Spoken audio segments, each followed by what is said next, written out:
talk to you about your new album, The Good Hurt. I know that you had an album a few years ago called The Way.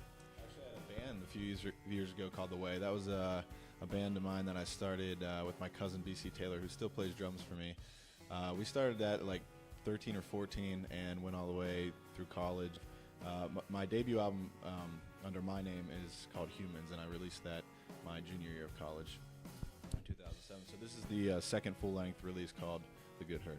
And The Good Hurt actually is all about growing pains, and this entire album, the entire process of writing was all out of experiences that I had moving from southeastern Ohio out to LA and just going through the growing pains of, I guess, really becoming a man and just experiencing life on your own for the first time.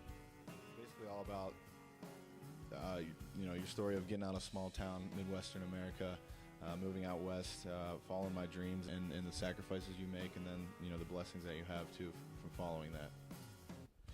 When can we expect your album, The Good Hurt? First day of summer, June 21st.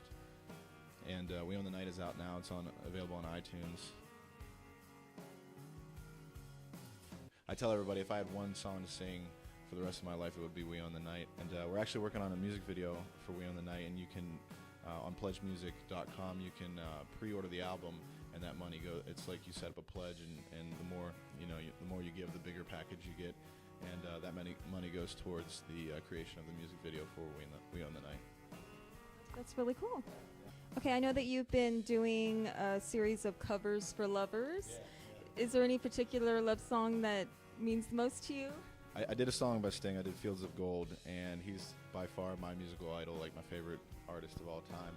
But for some reason, my favorite out of the 5 that I did was Drive by the Cars. That one just always the initial mood of the song and everything, it just always struck a chord with me. And I wanted to do just a fun thing in February during Valentine's Day, during that whole season, and just kind of keep the fans happy. And they were very patient and very loyal to me, and waiting 2 years for the next LP. So it's called Covers for Lovers. It's completely free, always will be. So. What is your main inspiration when you're writing a song? It's an interesting question, because lately I've been trying to, I guess, identify where, like you said, where my inspiration comes from, and if there's one set thing. And I would have to say, I tell everybody that I write the 3 main things that I focus on, just because it's like a reoccurring theme in my life. The 3 things that I don't understand, and that is life, God, and girls. So I try to make sense of all of those in my songs. And the thing about The Good Hurt is I feel like it's my most honest songwriting. I feel like it's me revealing myself as much as possible to the listener, and that's something that I've been trying to consistently touch on with my songwriting, is just be as honest as possible, and I feel like the more specific you are, the more people will dive into it, and it actually becomes more of a universal thing, because chances are people are going through the same thing that you are. As a songwriter and as an artist, what drives you?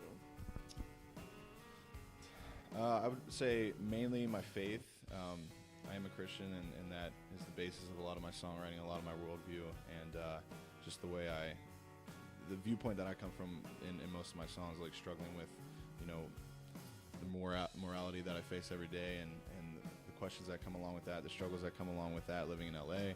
And that's definitely a driving force. My family is. I'm very fortunate to have a very close family. Big Italian family, so we keep an eye on each other, and that's been a blessing. Ever since I guess I really didn't make the decision to become a musician and want to do that full force. That to me I felt like was kind of instilled within me, and it was more of a calling, and I didn't really have a choice. It was just my number 1 passion. So that's definitely the constant driving force, because it gets rough, and I mean I've been homeless, jobless, and everything out here, and it gets rough, and you got to just you got to make the decision that I'm doing this no matter what. This is my love. There's nothing else that is going to make me this happy. So that's pretty much where it is with me right now.